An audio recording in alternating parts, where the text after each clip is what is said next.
Hello friends, ఎలా ఉన్నారు అందరూ? నేను మీ Anusha. Welcome back to Telugu Ruchulu. ఈరోజు బ్రోకలీ కర్రీని చాలా హెల్తీగా ప్రిపేర్ చేసుకుందామండి. పెప్పర్తో కలిపి చాలా టేస్టీగా ఉంటుంది, చాలా హెల్తీ కూడా. ఎందుకంటే మనం పెప్పరే వాడుతున్నాం, ఇందులో కారం వాడట్లేదు. ఇంకోటి ఏంటంటే మనం ఇది గ్రేవీలాగా చేయట్లేదండి, జస్ట్ ఫ్రై లాగా చేస్తున్నాను. బ్రోకలీ అనేది చాలా హెల్త్కి మంచిది కదండి, అందరికీ తెలిసిన విషయమే కదా. ఇంతకుముందు అంటే ఎక్కడ దొరికేది కాదండి, ఇప్పుడు ప్రతి ఒక్క సూపర్ మార్కెట్లో కూడా బ్రోకలీ దొరుకుతుంది. ఓకే అండి, ప్రాసెస్లోకి వెళ్దాము. ముందుగా స్టవ్ పైన ప్యాన్ పెట్టుకొని ప్యాన్లో 2 స్పూన్ల వరకు ఆయిల్ వేసుకొని ఆ తర్వాత కొంచెం పోపు దినుసులు వేసుకోవాలి. దీనికి ఎక్కువ ఆయిల్ కూడా పట్టదండి. ఆ తర్వాత కొంచెం పచ్చిమిర్చి, ఒక ఉల్లిపాయని సన్నగా కట్ చేసుకొని వేసుకోవాలి. అది కూడా కొంచెం ఫ్రై అయిన తర్వాత అందులోకి ఒక చిటికెడు పసుపు వేసుకోవాలి. ఆ తర్వాత ఒక 1/2 టీ స్పూన్ వరకు సాల్ట్ వేసుకోవాలి. సాల్ట్ కూడా చాలా తక్కువ పడుతుందండి ఈ కర్రీకి. ఇది మంచిగా ఫ్రై అయిపోయిన తర్వాత మనం ముందుగా కడిగి పెట్టుకున్న బ్రోకలీ వేసుకోవాలి.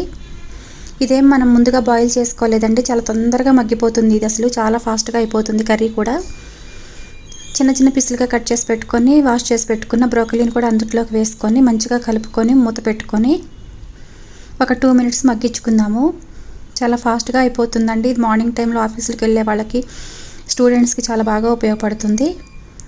కానీ ఆడవాళ్ళకైతే చాలా చాలా హెల్త్కి మంచిదండి. బ్రోకలీలో చాలా మంచి ప్రోటీన్స్, విటమిన్స్ అవన్నీ ఉంటాయి కదా.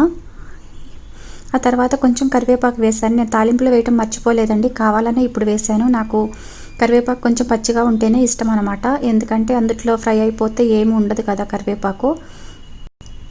ఇదంతా మంచిగా మిక్స్ చేసుకోవాలి. ఇంకొంచెం టైం పడుతుంది. ఒక 2 నిమిషాల పాటు మూత పెట్టుకొని మగ్గించుకుందాము. చూసారు కదా, ఆయిల్ సపరేట్ అయిపోయింది, తొందరగానే మగ్గిపోయింది. ఇప్పుడు మనం ఇందులోకి పెప్పర్ యాడ్ చేసుకుందాము. ఒక 1/2 టీ స్పూన్ వరకు పెప్పర్ వేసుకుంటే సరిపోతుంది, ఎందుకంటే నేను గ్రీన్ చిల్లీ ఒక 2 వేసుకున్నాను కాబట్టి కారం ఉంటుంది కాబట్టి సరిపోతుంది. పెప్పర్ కూడా వేసుకొని ఒక 2-3 సార్లు అట్లా కలుపుకోవాలి. తర్వాత మూత పెట్టుకొని కొంచెం సేపు మగ్గించుకుంటే సరిపోతుందండి. చూసారా, ఎంత తక్కువ టైంలో మనం ఎంత మంచి టేస్టీ కర్రీని ప్రిపేర్ చేసుకున్నామో. చాలా హెల్తీ కదా, పిల్లలకు కూడా ఇట్లాంటి అలవాటు చేస్తూ ఉండాలండి. వాళ్ళ జ్ఞాపక శక్తి కూడా పెరుగుతుందని చెప్తారు బ్రోకలీ తినటం వల్ల. ఇలాంటివి పెట్టడం వల్ల పిల్లలకు కూడా చాలా మంచిది. మనం కూడా ఇంట్లో ప్రిపేర్ చేసుకోవడం వల్ల వెరైటీగా తిన్నట్టు ఉంటుంది. ఎప్పుడు గ్రేవీ కర్రీస్ కాకుండా ఇట్లా పెప్పర్తో ఫ్రై చేయండి. ఆ తర్వాత ఇది సర్వింగ్ బౌల్లో తీసుకుందాము. ఈ చపాతీల్లో కూడా చాలా బాగుంటుందండి, ఓన్లీ రైస్లోకే కాదు.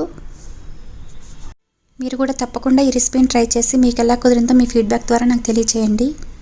మరిన్ని హెల్తీ అండ్ టేస్టీ రెసిపీస్ కోసం తెలుగు రుచులు ఛానల్ని సబ్స్క్రైబ్ చేయండి, లైక్ చేయండి, షేర్ చేయండి, కామెంట్ చేయండి.